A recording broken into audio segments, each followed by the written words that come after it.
Bruno did not hate his life. He simply did not have time to live it. Morning arrived in Eakin City the way bad news always does, without apology. The city did not wake gently. It roared awake. Generators coughed. Bus conductors screamed destinations into fog. Somewhere too close, a baby cried with stubborn, world-ending persistence. Have you ever woken up exhausted before the day even started?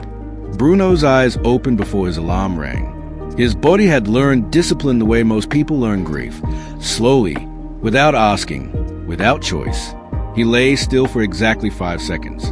Not to rest, to steel himself. 23 years old. 3 jobs. 1 room. No savings. He reached for his phone before sitting up. Not to scroll. To calculate. 2 missed calls from his landlord. A message from his mother. Don't worry about us. We are managing. That sentence always meant the opposite. They both knew it. Neither said so. By 6 a.m. he was in the warehouse. The building smelled like rubber, old sweat, and cardboard that had never quite dried out. He lifted boxes without thinking. Bend, grip, lift, turn, stack, repeat. His muscles burned, but pain was familiar. Pain could be metabolized. Uncertainty could not.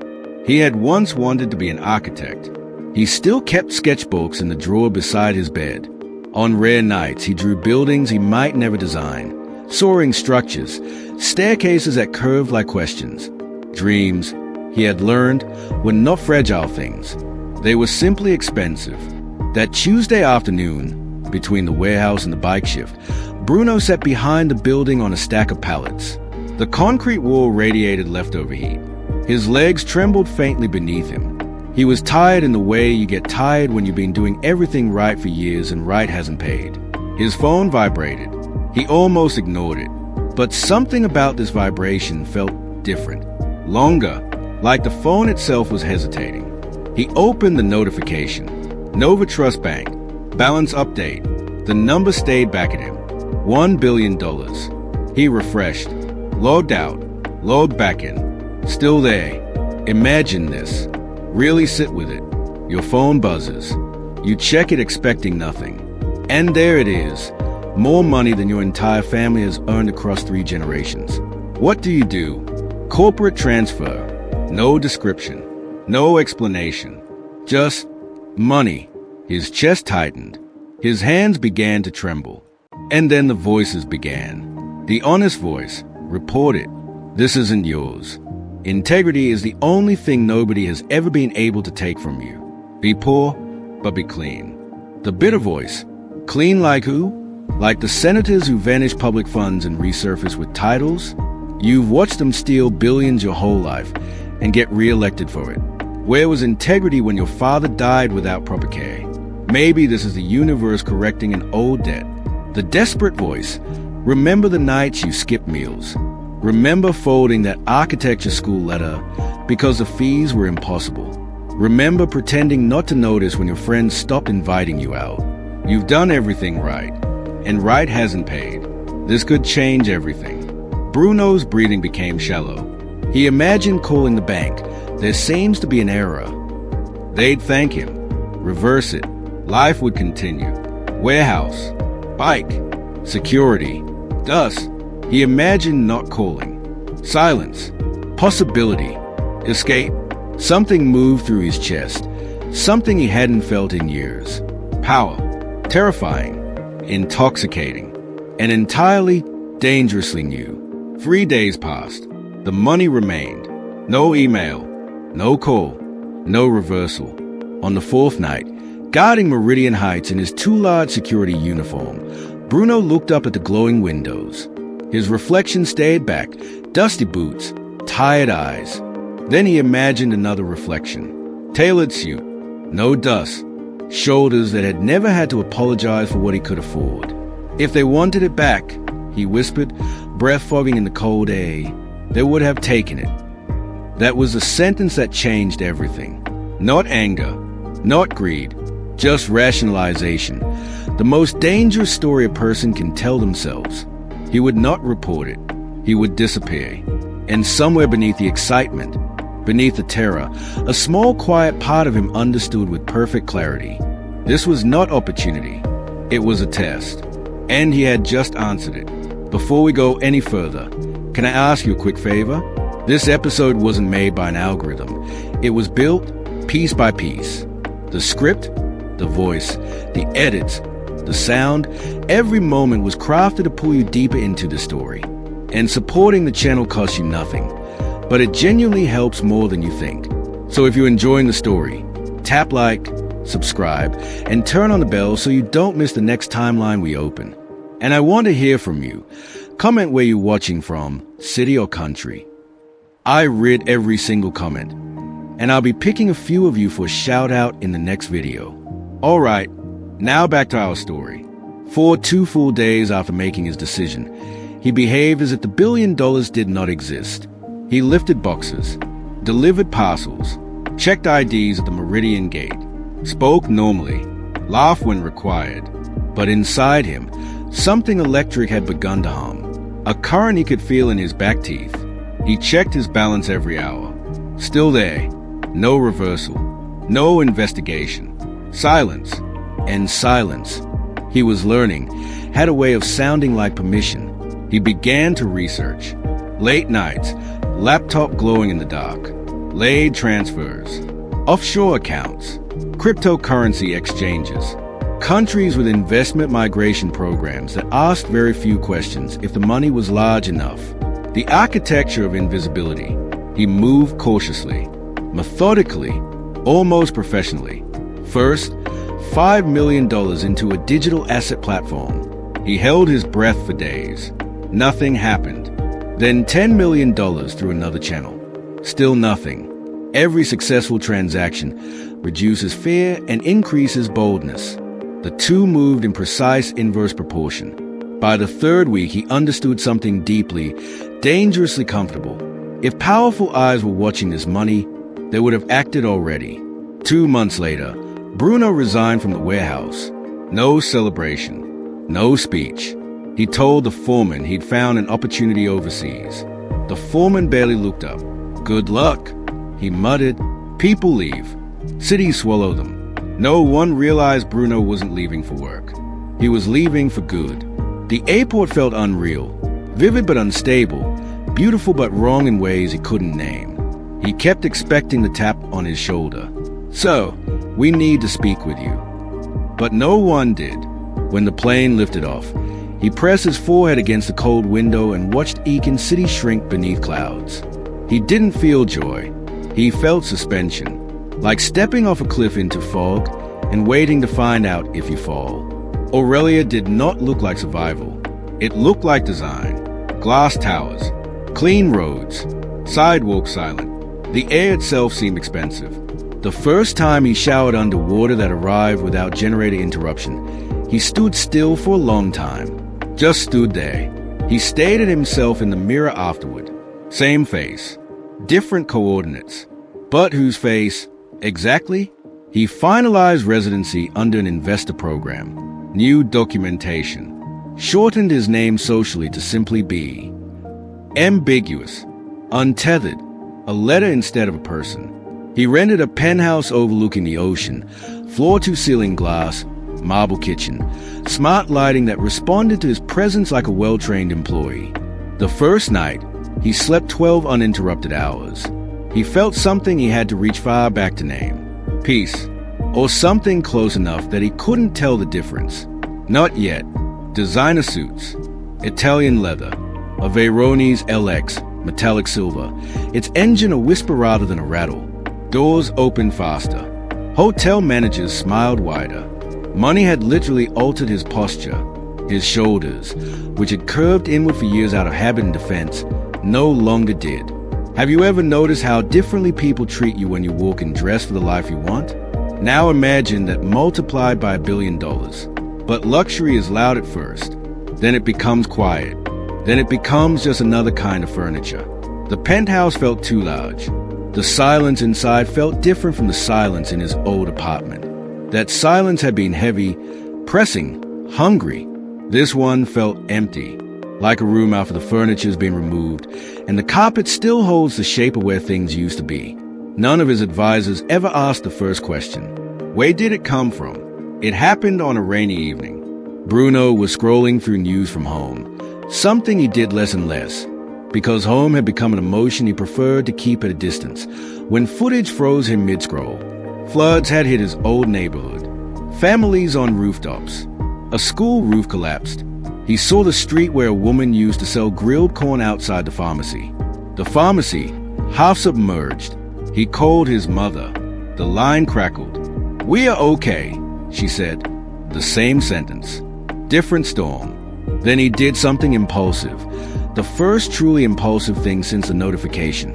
He wired $200 million to a local disaster relief organization. And this time he did not use layers. He used his original account. His real name, Bruno Davies. He had wanted, just for one moment, to be visible for something good. The donation trended within 24 hours. Former co-workers shared screenshots.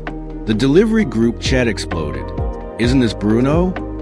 At Nova Trust Bank, a compliance officer paused over flag file. Dormant account. Massive inbound transfer. Months ago. Unresolved audit flag. Now a major public donation. The file was reopened. This time, someone looked carefully. 3 days later, a transfer delay. Pending review. Then a frozen account. Routine compliance verification. Emails arrived requesting source of funds declarations. Forms designed by people who already suspected the answer and wanted him to write it down. The silence that had once felt like permission now felt like warning. Like the quiet just before a door opens that you didn't hear anyone approaching. Bruno stood at his glass wall that night, ocean dark beneath him. He had escaped geography, but not consequence. And the net, though still invisible, had begun to tighten. The knock did not sound like a knock. It sounded like an ending. Bruno was standing barefoot in his kitchen when it came. Morning light across marble counters. A half-finished espresso cooling at his elbow. He knew every sound this apartment made. The way laughter bounced off glass during parties. The way the city whispered up from 40 stories below. This sound was different. Heavy. Deliberate. The kind of knock that does not ask permission. 3 firm pounds. He told himself it was routine. Building management. A delivery. A mistake. He listed possibilities like a man checking exits. But something ancient in his bones, older than the penthouse, older than the money, older than the decision in the warehouse parking lot, recognized danger before his mind caught up. He walked to the door. Each footstep felt louder than the last. When he opened it, the hallway was full. Dark suits, polished shoes, calm faces. The kind of calm that meant everything had already been decided before anyone knocked. Bruno Davies. The man in front said evenly, "Not B, not Mr. Vale," his real name. It landed in his stomach like a stone dropping into still water. "Yes," Bruno heard himself say, smaller than he intended. "Financial Crimes Directorate, International Asset Recovery Bureau. A warrant. We need you to step aside." The hallway tilted very slightly. He stepped back. They entered like a tide. He had imagined this moment before, in fragments, in the dark between 3 o'clock and 4 a.m. when the ocean was black and the thoughts came anyway. But imagination had always blurred before it reached this point. He had never seen their faces clearly. Now it was painfully, irreversibly real. Agents moved through his penthouse like archivists in a museum of stolen dreams. Artwork photographed. Watches catalogued with the same systematic care Bruno had once used to sort deliveries. Electronics unplugged. You are under arrest for the unlawful retention and expenditure of funds erroneously transferred into your account in the amount of $1 billion, converted and laundered through multiple shell entities across 3 jurisdictions. "It wasn't stolen," Bruno said quietly. "It was sent to me." The agent met his eyes, not unkindly. "And you chose to keep it." The statement hung between them like a verdict already written. Metal cuffs clicked around his wrists. The sound echoed. They walk him through the lobby. Residents staring. Phones lifting. Whispers spreading with the speed of things that are both terrible and fascinating. Near the glass doors, he caught his reflection one last time. Tailored shirt, expensive watch, hands behind his back. The image fractured. The glass was at an angle. The reflection simply split. Outside, cameras waited. "Bruno, did you know the money was a mistaken transfer?" He said nothing.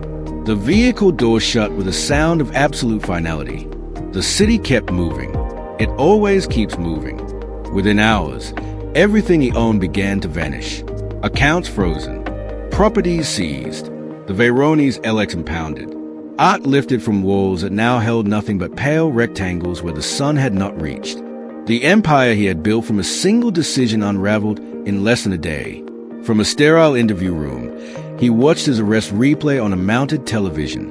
Below the footage, billion-dollar error leads international fraud arrest. From delivery rider to suspected launderer, they used his old job title like a punchline. He remembered the warehouse dust in his lungs, the trembling in his legs on that pallet. That Tuesday afternoon, he had wanted to escape that life. But escape, he was learning, was not the same as freedom. The interrogation was calm. No shouting, just documentation and fluorescent light. They laid out transactions like puzzle pieces. The initial transfer, the shell companies, the properties, the lifestyle expenditures cataloged with the precision of people who had done this many times before. And the donation, that donation, he could see the moment clearly. His couch, rain on the glass, the flood footage, his mother's voice crackling across the distance. The need to do something that felt like redemption. He had wired the money in his real name, wanting just once to be visible for something good. His mother had cried. He had felt redeemed. But financial compliance systems do not care about redemption. You could have reported it, one investigator said gently. They are legal mechanisms, protections, even for people in your position. I thought... Bruno stopped. What did you think? A long, tired exhale. I thought nobody would miss it. The room was quiet. Someone did, the investigator replied. The trial moved with an efficiency that felt almost impersonal. The facts were clear. The funds misdirected by clerical error. The mistake discovered weeks later. By then the money had traveled through Bruno, through shell accounts, through purchases, through nights that had felt like victory.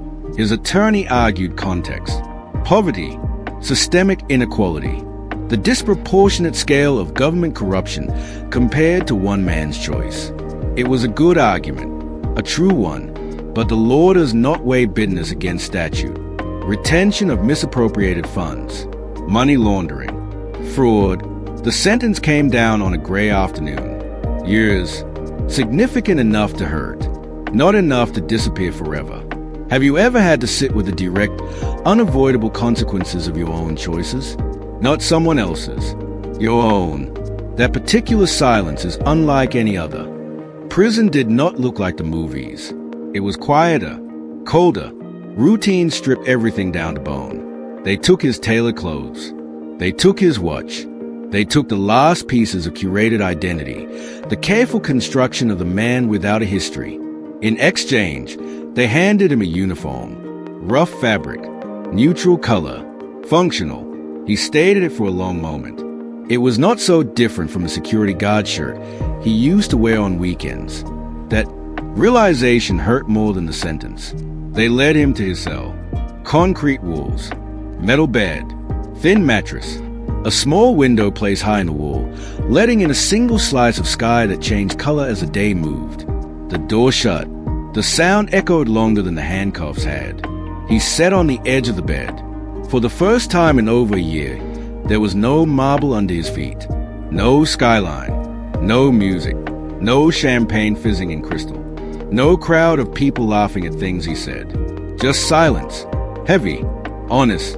He leaned against the wall and closed his eyes, and the voices returned. But they were different now. The honest voice did not accuse. It simply sat beside him, patient in the way that truth is always patient. It never needs a rush. The bitter voice was quieter, drained of fire, drained of the fuel that anger needs to keep burning. The desperate voice sounded merely tired. Not hopeless, just tired, the way people get when they've been running for a long time. Bruno thought about the first alert, the day his phone buzzed in the warehouse parking lot, how his hands had trembled, how the world sounds had faded to a hum. He remembered the choice stretching before him like a fork road. He had believed he was choosing freedom. In truth, he had chosen delay, a detour that circled back, through penthouses and parties and watches and glass, to the same essential question he had been avoiding all along. Who are you, really, when no one is watching? What he received. Weeks passed. Routine replaced shock in the way that routine always does, not by healing anything, but by giving each day a shape. Wake up, head count, work detail, meals, silence, repeat. At night, Bruno lay on his back and stared at the ceiling. Not the water-stained map from his old apartment in Eakin City. A different ceiling, flatter, harder, indifferent in a completely different way. He thought about the illusion of escape. He had believed that money could rewrite origin, change accent, erase history, make a man into something new enough that the old version simply ceased to exist. But he had carried himself everywhere he went. The same hunger, the same hurt, the same unhealed wounds from a life spent calculating. Money had amplified them, not cued them. It had turned up the volume on everything he had been trying not to hear. One afternoon, a guard stopped by his cell. "You've got a message," he said, sliding a small device toward him for supervised access. A notification blinked on the screen. A message from his youngest sister. His breath caught. "We are okay. Mom says don't lose yourself in there. She still prays for you every morning. I got the job at the clinic. It's small, but it's honest. We'll visit soon." No anger, no condemnation. Just life continuing, small and real and stubbornly intact.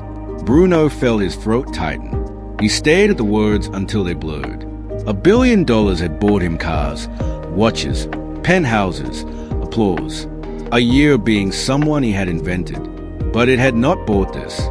Grace, forgiveness, connection, the particular warmth of people who stay. He placed the device down gently. The notification sound as the message window closed was small, ordinary, digital.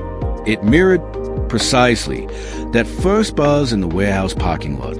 2 notifications, 2 paths, 2 versions of a life, one chosen, one possible, both real, the only thing that was always his.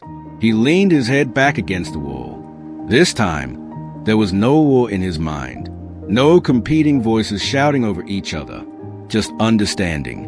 The quiet, unsentimental kind that arrives not in revelation but in exhaustion. The kind that has nowhere left to hide. He had tried to outrun struggle with a shortcut, but shortcuts carve their own roads, ones that circle back through loss, through exposure, through concrete walls, to the same place you started. Except now you know something you didn't know before. Outside his small window, the sky shifted from afternoon blue to the particular gold of early evening.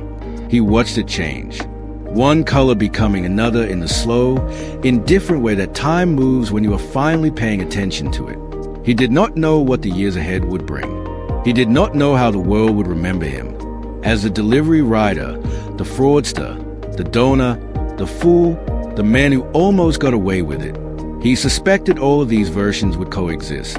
They usually do, but for the first time since that impossible number had appeared on his screen in the warm dusk of a Tuesday afternoon, for the first time in over a year, he felt something steady inside him. Not wealth, not status, not the specific intoxication of being visible. Something smaller, something harder to build, something much, much harder to lose. Responsibility. The cell remained quiet, and Bruno, stripped of everything the money had built, left with only what had always been underneath, set with the single thing that no transfer, no reversal, no compliance officer, no court sentence, no arrest in a hallway full of dark suits could ever take from him. Himself. What would you have done with that notification? The answer says more about your life than your answer about what you do with $1 billion. It says something about which voice you've been listening to, and which one you've been building, quietly, in the background of your ordinary days.